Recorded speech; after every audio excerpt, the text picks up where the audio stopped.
If there was one thing that Charlotte Mason believed in, it was potential. Yes, she respected each person in her life as a unique individual, just as they were in the moment. But she also had a way of lifting their eyes and helping them believe that they could keep growing, that there was more inside them than they might realize. And she summed up that belief in 8 words.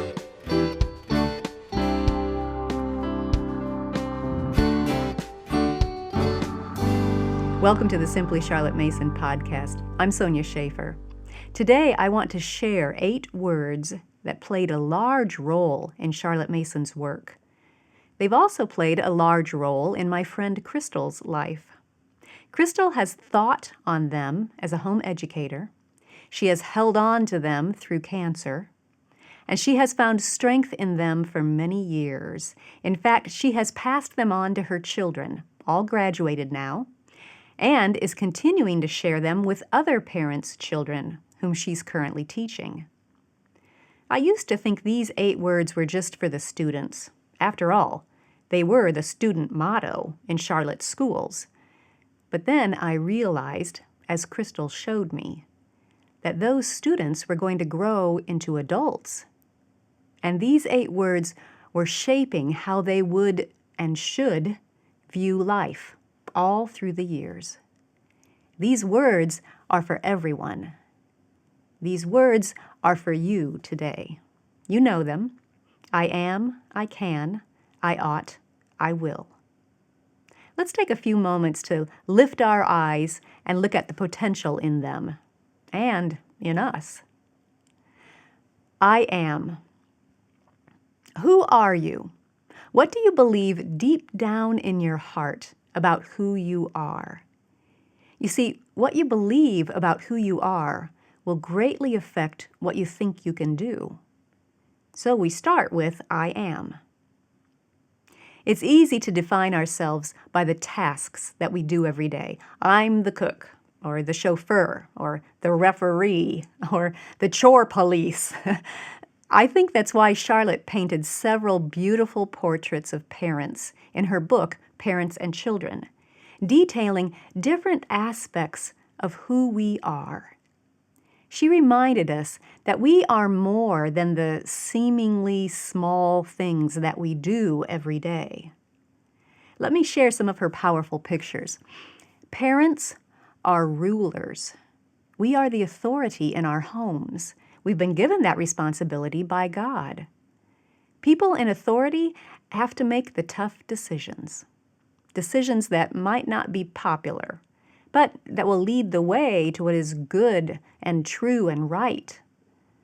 We've talked before about the place of authority and obedience in our homes. I'll leave a link in the show notes in case you want a reminder. You are the authority in your home under the authority of God, who has placed you there for the good of the children He has entrusted to your care. You're not just making rules. You are setting up guideposts in the art of living.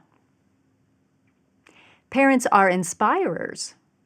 We create an atmosphere of support and encouragement as our children learn and grow. We provide life-giving ideas that shape who they are becoming. We inspire rather than motivate. What's the difference? Motivation is mainly from the outside. It seeks to get results through external pressure, such as rewards and punishment or threats and bribes. But inspiration is mainly from the inside. It sees past the wobbles and poor choices, fixes its eyes on the possibilities within that person, and encourages him to live up to his potential. That's what it means to be an inspirer. So you're not just listening to your child chatter. You're getting a glimpse into her potential. And you're not just reading aloud. You are planting seeds of noble, inspiring ideas. Parents are schoolmasters. When we think of schoolmasters, we think of someone who's responsible for the schooling of the children. And as homeschoolers, that plays a big role in who we are and what we do. But there's more to this portrait. Schoolmasters in Charlotte's day had the reputation of making the students sit up and shape up. They instilled the discipline of good habits, and they cultivated that all-important, self-compelling power. Some parents preferred to take the easy way out and leave that task up to the schoolmaster. But Charlotte reminded parents that we have that responsibility ourselves. We are the ones who help our children cultivate the good habits and the self-direction that will set them up for success in life. You're not just supervising chores. You are laying down the rails of good habits. You're not just assigning schoolwork. You are providing opportunities to grow in self-direction. Parents are trainers, too. Now, this portrait is all about the importance of maintaining mental and physical health. It's about modeling, teaching, and practicing appropriate exercise and good nutrition, and keeping a wide variety of interests, and balancing rest and work. It's about the importance of doing all we can to live life in a state of well-being. So you're not just brushing your child's teeth, or reinforcing bedtime, or cooking a meal. You're training your child in healthful practices for well-being. And parents are also spiritual instructors. Now, perhaps I should have put this one first, because Charlotte believed that this was our greatest portrait as parents, to represent God's character wholly and accurately to our children, and to secure that our children are well grounded in the Scriptures. So you're not just singing a hymn or reading a Bible story or doing your scripture memory box. You are directing your child's heart toward the most important person in her life, God.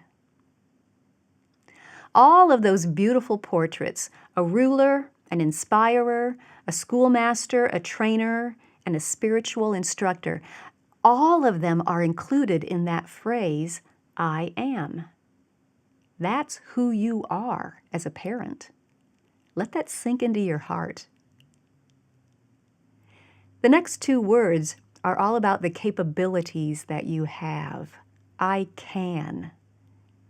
Lately, I've been very impressed by the impact that our thoughts have in this area. What we tell ourselves can have a big effect on us emotionally and even physically. Telling ourselves, I can have a huge impact on how we view our days. Now, I'm not advocating an all-encompassing, if you believe it, you can achieve anything mentality. There are plenty of things that I simply cannot do. They're not going to happen. For example, I can tell myself all day long that I'm going to play professional football in the Super Bowl. But realistically, as a petite grandma, that's never going to happen. So we need to be realistic. But for every one thing that we cannot do, there are probably at least 100 things we can do. So rather than focus our thoughts and energy on what we cannot do, let's focus on what we can do. It's interesting. When things go wrong at home, whether that's in relationships or schoolwork or whatever, it seems like the natural place for my thoughts to settle and just churn is I'm not, or I can't. I'm not smart enough. I'm not a teacher. I'm not a patient person. Or I can't say the right things. Or I can't teach my kids math. Or I can't be consistent in a new habit. But the more we tell ourselves I'm not and I can't, the more we sabotage our growth and our children's growth as persons. we must be careful of telling ourselves lies about ourselves and about God. I love Exodus 3 and 4. When God called Moses to an important role, Moses immediately started in on his excuses for why he couldn't do the job. His mind went to, I'm not and I can't. But for every excuse that Moses thought of, God gave an assurance to counteract it. And those assurances had to do with God's presence and God's provision and God's power. Those are all three things that He promises to us as well. So yes, there are some things we will never be able to do, and that's all right. But there are hundreds and thousands of things that we can do, especially with God's help. When we are weak, He is strong. So rather than focus on what we can't do, let's shift our minds to what we can do. I can. The next two words are about responsibilities. I ought. What are you being called to during this season of life? For some of you, it's high school courses.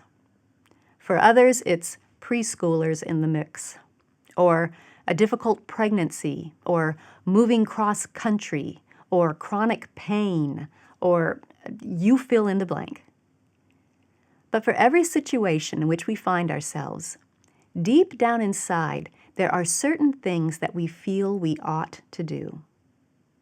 Take a quiet moment to consider that question. Deep down inside, what do you think you ought to do? Now keep in mind, sometimes we are too hard on ourselves and we criticize our mistakes to an unhelpful degree. And on the other hand, sometimes we're too easy on ourselves and we live from one excuse to another. So try to determine which way you're leaning right now and pull yourself back to center as you do this exercise. What do you think you ought to do during this season of life? Take note of what comes to your mind. Capture it in writing somewhere or make a note on your phone. And once you've done that, you're ready to think about the final two words. I will. This is all about choice. You have a choice. You can choose how you will respond to the situation in front of you. You can choose whether you will do what you think you ought to do. And we've talked several times on this podcast about how the will works. How will stands at the gate of your mind and your heart, and as ideas present themselves there, his job is to choose which ones will be allowed in to influence your thinking and behavior, and which ones will be turned away. It's all about choosing. Making your choice in the moment, this time, and then this time, and then this time. And if you fill your mind with those beautiful and important pictures of who you are as a parent, and you're careful to focus your mind on what you can do with God's help rather than what you can't do, and you identify in your heart what you ought to do in this moment, you'll find that will is bolstered and supported as you make that choice, I will. I am, I can, I ought, I will. Those 8 words have the power to unlock the potential that God has placed inside you. As a homeschool educator, as a parent, as a person. There's more inside you than you might realize. So tuck those 8 words into your pocket. Carry them with you today and review them often and see what a difference they can make. Thanks for joining me. Be sure to check the show notes for links to more about your role as the authority and about habit training and about the way of the will. And I'll see you next time.